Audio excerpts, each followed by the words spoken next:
Hey everybody, this is Jason Ostrowski, and welcome to another edition of the Everything Real Estate Podcast. In today's episode, I am thrilled to have with me a very special guest, Margie Venturi, Vice President and Sales Leader of our Haddonfield and Vineland offices. And in today's episode, we'll be diving into the crucial topic of keeping calm and carrying on. As we all know, the real estate industry today is constantly evolving, and with the changes ahead come both challenges and opportunities. Margie and I will be discussing how to maintain your composure and focus on continuous improvement amidst these changes. So whether you're a seasoned realtor or just starting in the business, Margie's here to discuss valuable insights and practical advice to help you navigate the ever-shifting landscape of the real estate world. So sit back, relax, and let's keep calm and carry on with Margie Venturi, and we'll pick it up on the other side.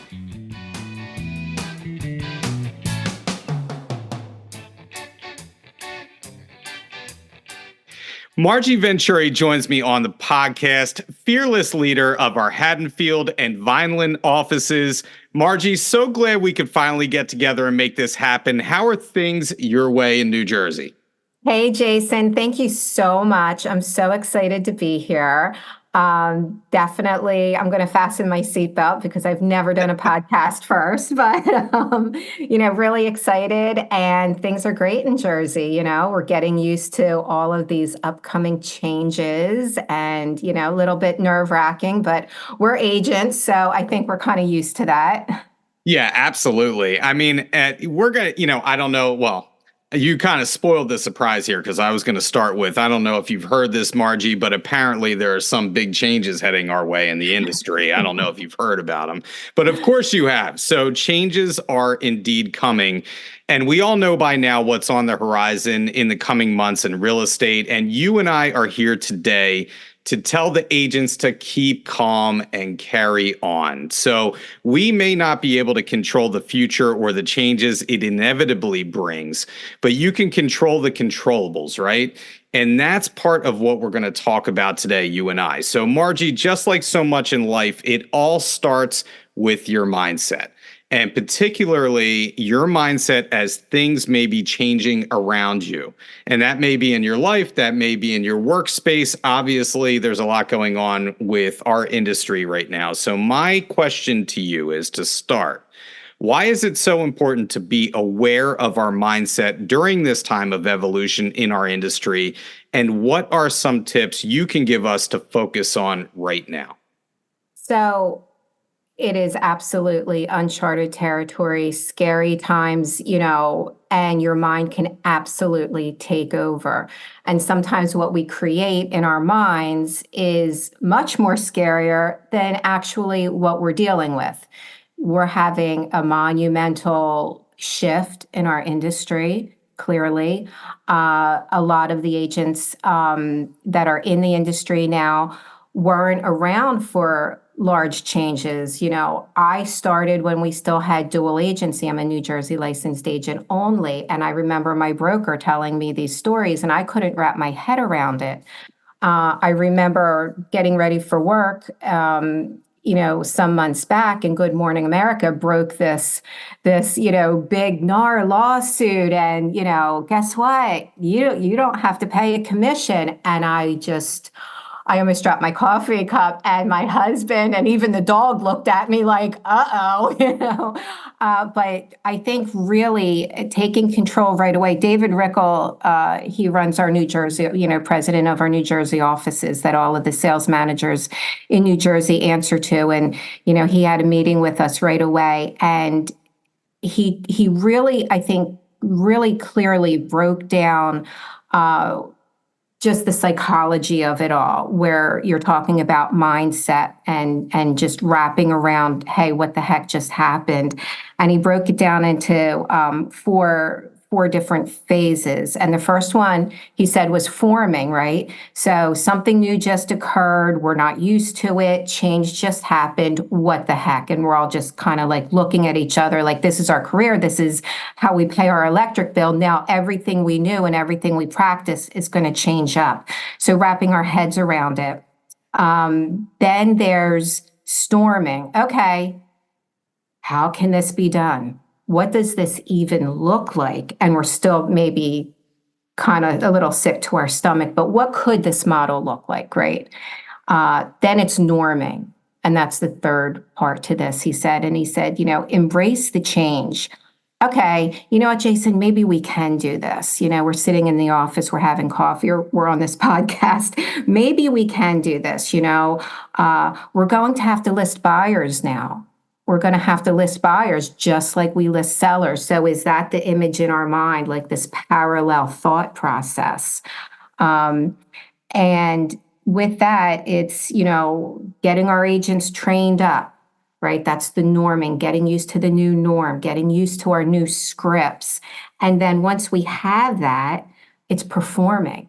Okay, now we know the plan. Now we know what this looks like, or being fluid because we don't know what it all looks like yet.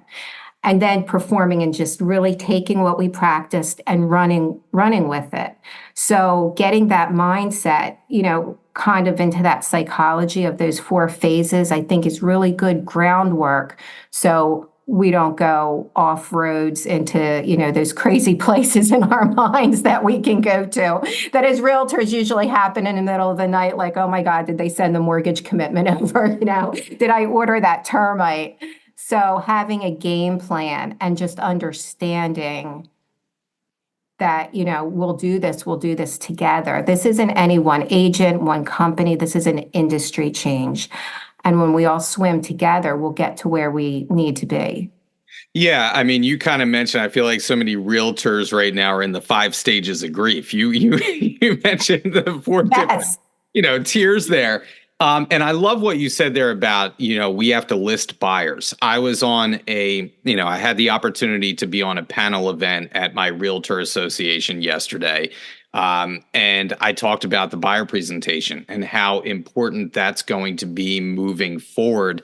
And you have to have a killer buyer presentation because that's what it's going to call for nowadays. And that's where one of the big changes I think that we're going to face is on the buying side and performing for buyers. And you might be in competition with other agents for those buyers.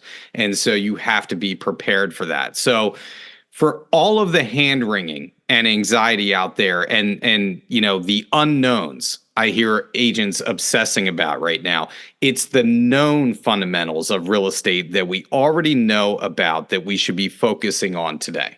And so, Margie, what action steps could we take today as agents to ensure that we give ourselves the best chance to succeed as we get used to a new way of doing things? What can we do today to better ourselves for the changes coming? I think first, really take assessment of where we are mentally, right? So, there's fight or flight. Are we going to move ahead with this, feel the fear, and do it anyway? We're all on social media. Social media, if you're in the real estate industry, it's blowing up with all different kinds of memes and this and that, and everyone's comments, and some are flight. I've been doing it this way for 100 years, and I'm just not ready for this change. I'm sending my license back. And maybe that is a few people's choices, But then there's also, with fight or flight, there's also freeze and fawn. Some people just freeze in place. I'm going to ignore it and make believe that big piece of information is just going to go away, and I'm just going to keep doing what I'm doing. And then there's fawn, which I feel that concept in our industry might mean, all right, I'm going to show up for this class, but I'm doing it because my sales leader says I should, and I'm not really getting it. And, and it's a little bit of a frazzlement. So first, let's take a true assessment of where you are. And any of those concepts are fine. Just figure out where you're at and then take the appropriate steps. So once you know that, then you get into, like I was saying earlier, the norming part. Okay, now what are those action steps? What can we do? And I would say first, really show up for your sales meetings. Show up for the trainings. Berkshire Hathaway has so much to offer. We are so fortunate. I feel agents are so fortunate that they are able to tap into not only what their office, wherever they're at, their office, they can listen to podcasts like that, like this, right? So you're in PA, I'm in Jersey, Delaware can chime in with something. There's strength in numbers, and the fact that we have an education department that you can so easily just log in, listen to a class, and then go into your office, have coffee with another agent, get into those groups. There's strength in that. The information is right in front of you and it's laid out for you. We just came off a 4-week training just for this to have you ready. So educating yourself, but also don't feel like you have to reinvent the wheel because it's already been done for you. And the leadership in our company has put all of this together for you in palatable pieces that you can understand. Bill Alexander, who runs our Mount Laurel office, is going around to all of our New Jersey offices to, either come in on a sales meeting or do his own presentation, lunch and learn, breakfast and learn, whatever you want to do. And he'll explain the buyer agency agreement in real terms. So when somebody looks at this 5-page document and they're like, what the heck? He's breaking it down for you. I think so often we think, oh my gosh, we go right to what is this going to look like when I'm sitting down with a buyer? They're looking at the end result and they're not looking at, let's focus on today and those activities that are going to get us to the end result. So in our mind, we might be envisioning, I'm sitting with this buyer and they're looking at me like I have 3 heads and I'm stumbling over my words and they're just giving me a hard no. Instead, let's look at, what am I doing today? Well, on Monday, I just went to this training, right, in our micro region. Tuesday, I had a sales meeting and my sales leader, we discussed this again, and maybe we did some scripting and maybe we did some role playing. And just for today, look at your steps and then be proud of yourself. It's 1% better every day. That's going to get us to that full cup. And we'll be successful when this happens, late summer. You had mentioned showing up. That's the first thing, right? I think of 2 things: show up and be proactive, because Absolutely. right now it calls for it in our job. So, you had mentioned showing up to sales meetings. I can't stress how vital that is, because you're rolling out the latest information that you're hearing, from the company, from these, national settlements. Like, we're getting drips and drabs of new information every day that agents need to be aware of. Okay, we're going to do this. Like, for example, like VA funding. Like, there's some stuff that came out about VA and buyer commissions now, right? Or, how are Fannie and Freddie going to handle this? How are we going to approach not being able to put commissions on the MLS? All these things that go into this new territory that we're drifting into. You need to be aware and you need to show up. For example, last week I was out at our PAR meetings in Harrisburg. And one of the things that they talk about are changes that are coming to the agreement of sale. And there's a feedback panel, there's a committee involved. You can hear what they're talking about. You can see what changes they're proposing and why they're proposing them. And so get involved and be a part of the process, because that's going to be part of our job in order for us to hit the ground running once, we're ready to go with this. Do you agree with that, Margie? Absolutely. Absolutely. Because that's empowerment. When you take action, that's empowerment. And just being involved, even just to listen, just listen, 1% better every day really adds up in the end. And the other thing is, again, and maybe just put this on a sticky somewhere or on your phone. People are thinking, well, what if I can't do this? Because really that's the underlying thing, right? What if I can't do this? What if I listen to all this and I can't do it? And I would say every time you have that thought, what if it all works out? What if it all works out?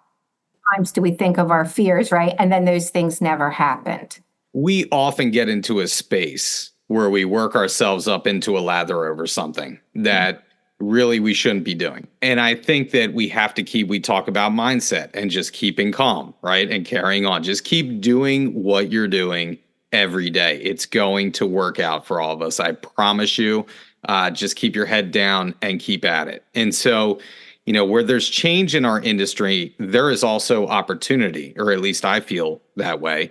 And it's the agents who take advantage of those opportunities that will thrive. So, Margie, we often find ourselves talking about what scares us, to mention your last point, about these changes coming our way, but we never seem to talk about what excites us about it, because there are some avenues for new opportunities here. So there is room to grow and try some new things. So what excites you about our industry moving forward into this new territory, if anything?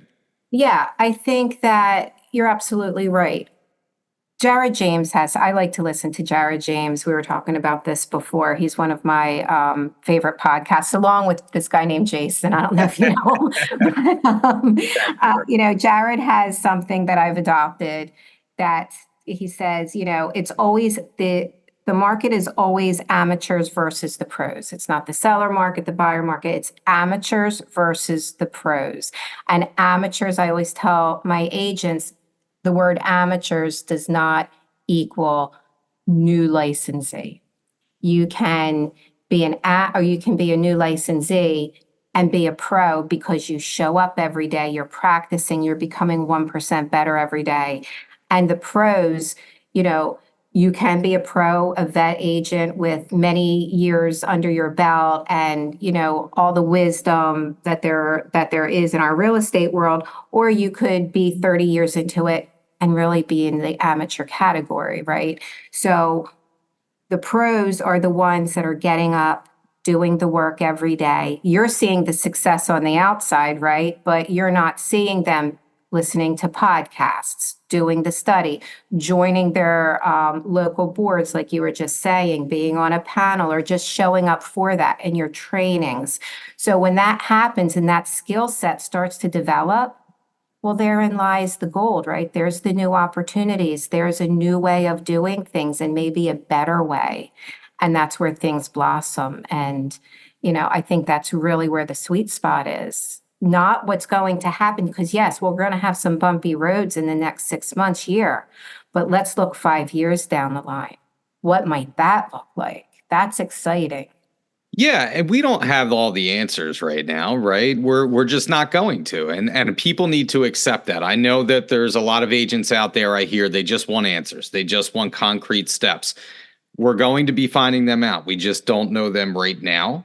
But I think this is an opportunity for all of us to raise our professionalism, because I think what we're heading into is a professionals market. Yes. And it's going to help us evolve in our own business, but also raise our game a little bit. I think sometimes we get by on just the market itself. And I think we're going to have to fight more, right? Yeah. And I think that's some of the pushback you hear from agents. Some agents don't want to fight more. They just want the business to come to them. Well, I'm sorry to say that things are going to be changing a little bit. And you had mentioned the amateurs, and maybe some of the amateurs get out of real estate altogether. Well, what does that mean? Potentially more listings for us, more clients for us. So again, these are things that potentially excite me. And it also creates some space to give some new marketing techniques, maybe that we're going to find out about, more creative ways of doing certain things with our contracts. I know I'm a total real estate nerd for saying that, but that kind of excites me, right? Like, what are we going to be trying in the future? What's a new kind of avenue in order to get that client that home that they really want, right? Yeah. How can I structure this contract to get them business? And I know there's fellow nerds out there who know what I'm saying. So much of keeping calm today may be as simple as blocking out the time on our schedules to learn more about these new rules, to have the time to absorb changes to our contracts and agreements, or simply making the time to take a day off to rejuvenate ourselves amidst the stress that we feel with everything going on. So Margie, why is something so simple as time blocking effectively a technique we should focus on right now in our business? I think it's one of the hardest things agents focus on because are we ever really off the clock? And we all know that we should, but we're all, we have to pick up that phone or the next person's going to do that. There's a few different time management techniques that I've been trying to study, let's say that, just to kind of better service my agents, because I don't think it's a one size fits all.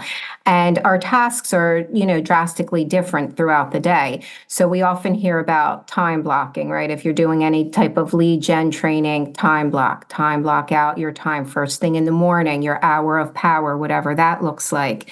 But then there's other things too, and we hear of such things as eat the frog, right? Do the most challenging task first, the one that you're really dreading. Take care of that, get that off your plate, and then the rest of the day will flow.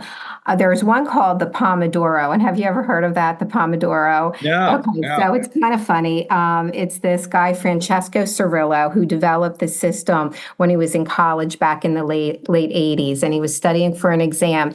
And he just couldn't concentrate. No matter how he tried, he couldn't concentrate. And he got himself so frustrated that he went into the kitchen and he got himself like a little kitchen timer, like a cooking timer, and it was in the shape of a tomato.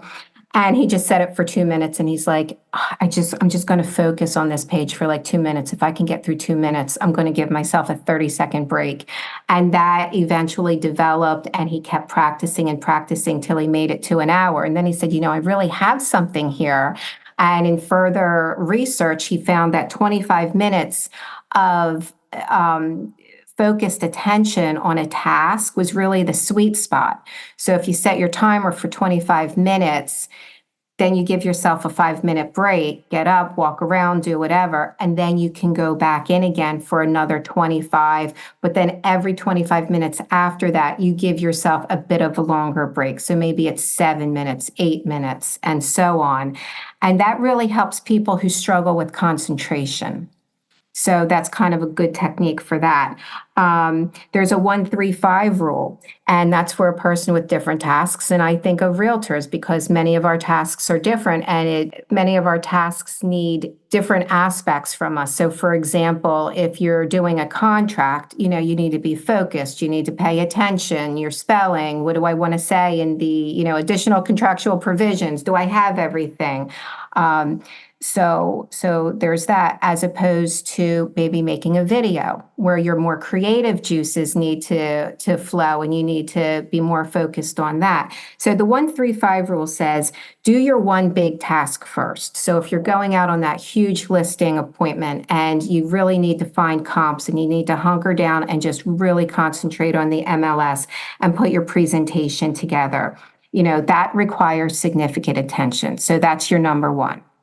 Then the number 3, that's medium-sized tasks. So they are important, but maybe they're not overly demanding. Okay, so you pick 3 to do that day.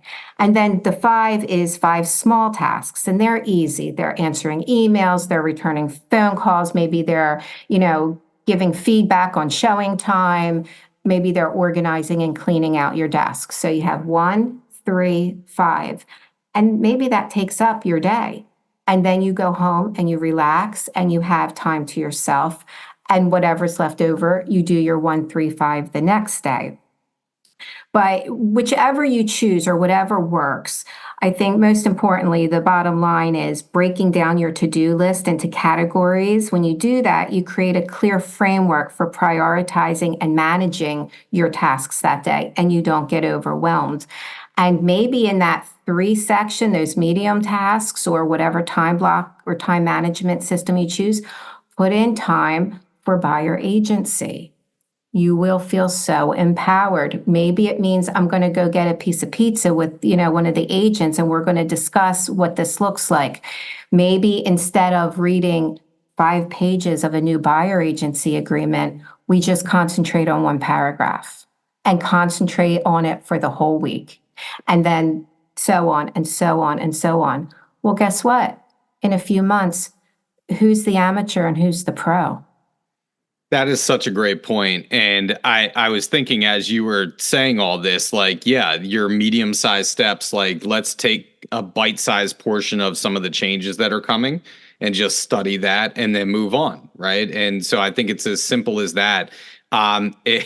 So I feel like I'm going to totally rip off the 135 method because I was talking to an agent yesterday, and I said I want to write a book because I've been listening to a lot of self-improvement stuff. So I finally broke down and got Audible. Oh, So yes. I am constantly listening to self-improvement books as you and I talked about our driving time, right? When we Yes. camera earlier, that's all I do is listen to self-improvement stuff now. And so I wanted to write a book because what I focus on is the big three every day. I call it the big three. What are my big three things that I need to accomplish today?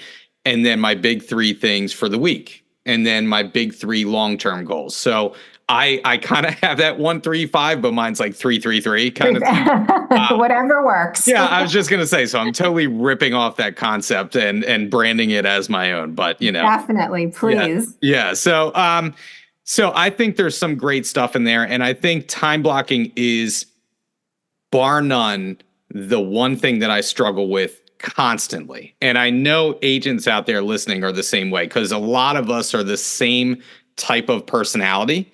Mhm. And we get bogged down with the day to day. We get distracted by this. We're doing this and then get pulled away for this. I think it is vitally important, especially during this time period, to set aside that time to study some of these changes and do what you need to do to work on your, for example, your buyer presentation, right? Yes. Focus on those important tasks to get them done so you're going to be ready for those changes in the near future. So I wanted to talk about, and you had kind of referenced this earlier, and we did not coordinate on this, I promise this, but you kind of used the same analogy that even though we are about to sail, set sail for uncharted waters, we are not sailing alone, right? Right. We are all in this boat together. And so the last thing I wanted to touch upon is, Margie, what kind of things can we do together in our offices to be prepared for those changes ahead? Show up. Really show up. Um, there was a time I remember when I'm really 110 in real estate, in real estate age, but I remember when I first got my license as an agent, and the office was packed. There was no place to sit, and I wouldn't even dare ask. I wasn't worthy of a chair, But now the canvas of our offices are just so completely different after COVID. Not too many people come in unless they're dropping off paperwork, or they have to maybe do a CMA or do some kind of paperwork, or go to a meeting, a training. Come into the office. Yes, now we are more digital, we're more plug and play, and more focused time is probably at your home office or wherever you are, your mobile. But coming in for collaboration, coming in for networking, and coming in for training and coaching is vital. It is absolutely vital. So I would just make the decision to do it. There is no in between. And then once you're committed to that, when you come into first of all, you have sales meetings.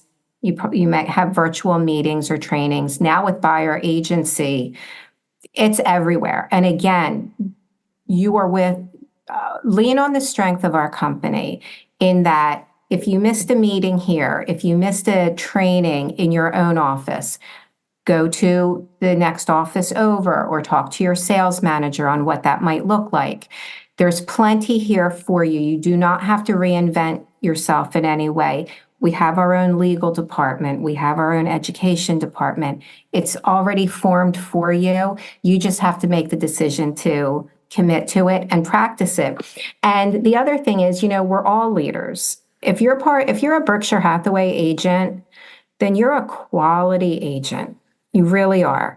And everyone has leadership skills. You don't have to run the office to lead something. So maybe talk to your manager about, doing some sort of lunch and learn, maybe just a collaboration. These are my questions. Here's 5 agents. We all have the same concerns about this, or that, or we really would like to focus on, can you show us the Moxie presentation again? Or can we practice that? Or who in maybe you are the person that really is a tech person and can put together a really nice presentation. Show that, share your skill sets. That's what it's about. building your skill sets for the future. And those are all the opportunities that come about with change. So not only are we growing as an industry, but we're growing individually and sharing that out.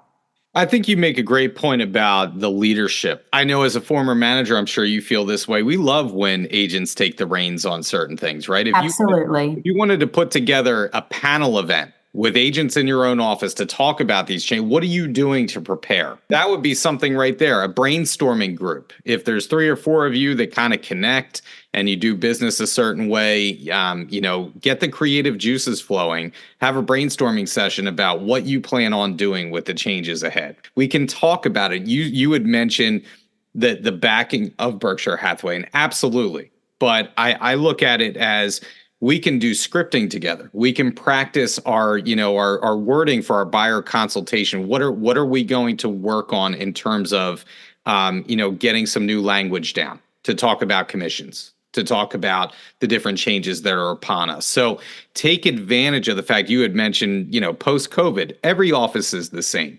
We would love it if more people came into the office, but that world kind of got left when COVID came on board. But you had mentioned showing up. Showing up is so important. Yes. And that's why even if I have 0 to do in a day, even though that's never the case, but if I had 0 to do in a day, I would still come into the office because that allows me to talk to my colleagues, to kind of learn through osmosis. And I feel like that's a lot of what's missing right now in real estate.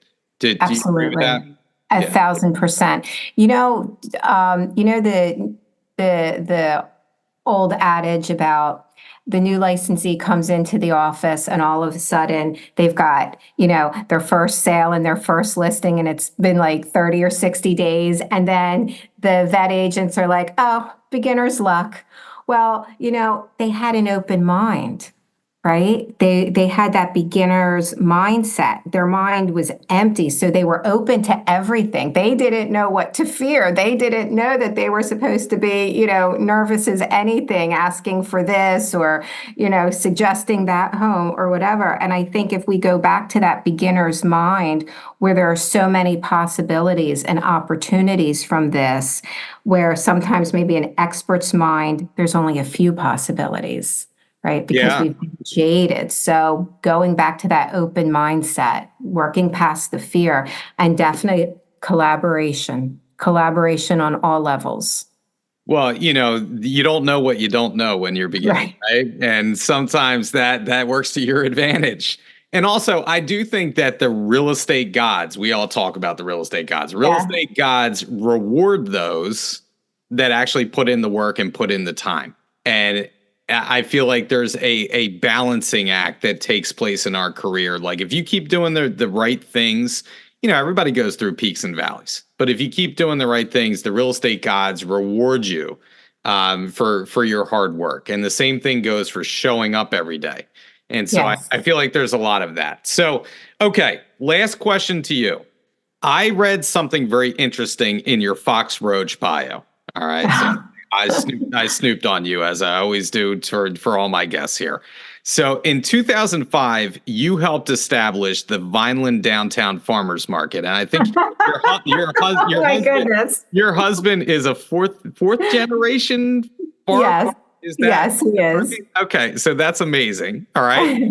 So I personally think that's super cool that you helped establish this farmers market. So since you offer all kinds of fresh produce at your farmers market, I have a farming produce trivia question for you. Oh my goodness, I'm probably going to ready? Okay.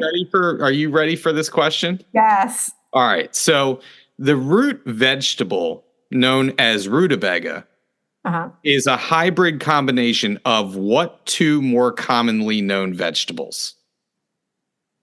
Is this multiple choice? No. Oh my gosh. Okay. Gosh darn it. I can't even phone a friend. I can't. Yeah, I'm sorry. This is not Who Wants to Be a Millionaire. Okay, wait. Rutabaga. I know this. I'm going to say turnip and a beet. You were so close. I can't believe you got turnip. Turnip is correct. Okay. And wild cabbage. Darn. So I always wondered what a rutabaga was. So I had to look that up. But do you know what kohlrabi is? I have no idea. You're Okay. talking to the Look wrong. up kohlrabi. That's a good one. What's kohlrabi? I've never heard of. Kohlrabi is also a root vegetable. It's a spicy rooted vegetable. Sometimes they'll shred it into like a cabbage at like fancy restaurants. All your foodies will know kohlrabi. Interesting. All Yeah. right. I mean, I'm a big chard guy. Oh yeah, rainbow chard. Yeah, rainbow chard. It's beautiful. Mhm. We always get that at our local farmers market. Have you ever tried a quince, by the way? No, I do don't, tell. I think one of my goals in life is to actually eat a quince. I don't I don't know. I don't know what Okay. it's going to taste like, but foods that start with the letter Q. Yes. And then lastly, I wanted to ask you. So my sister-in-law lived in the Philippines for a long time. And over there, they have a delicacy called durian. Have you ever heard of durian? No. So apparently, this is a fruit that is highly coveted, that has a horrible smell to it, and tastes somewhere in between, I've been told, like onions and like an ashtray. Eek. People, and apparently people love it in the Philippines. So I don't know if you've ever tried that, but I don't No. know if I have an urge to try that. So I'm just Yeah. kind of Please putting. do a live video. Oh, is the farmers market still happening? Actually, we have a Vineland Downtown Improvement District down Landis Avenue. So they actually took that over and it grew into an indoor space and it developed quite nicely for our downtown market and everyone. Yeah. That's really Really cool. caught me off guard. You have me a little stumped That was the there. goal. I do want to catch you off guard with something before we get. So anyway, Margie, this was great. Thank you so much for joining me today. I hope you had fun. Oh my gosh, the And best. So I'm much sorry fun. for Thank for you. asking you about a rutabaga Oh at no, I'm all for that. I'm all for self-embarrassment. Well, I hope to catch up with you soon. Thank you again for doing this. We appreciate all your insights, and I'll be talking to you soon. Thanks, Jason. That was the conversation with Margie Venturi. Here are a few takeaways I have in talking with Margie. Number one, I'm going to start off with the most important point, I think, from talking with Margie, and that is that we are all in this together. I know that there is a lot of anxiety out there right now. I know that the proposed changes are going to force us to shift the way that we do things in our business. And I get that there is a fear factor out there with that, but we are all in the same position. And you can say whatever you like about realtors, but we are a resourceful group and we will find a way forward. We will find some new best practices. We will find some creative solutions to what we're doing out there and how we can continue to thrive amidst the changes that we're facing in our industry. Which leads me to my next point, that even though things are changing, the fundamentals of what we do remain the same.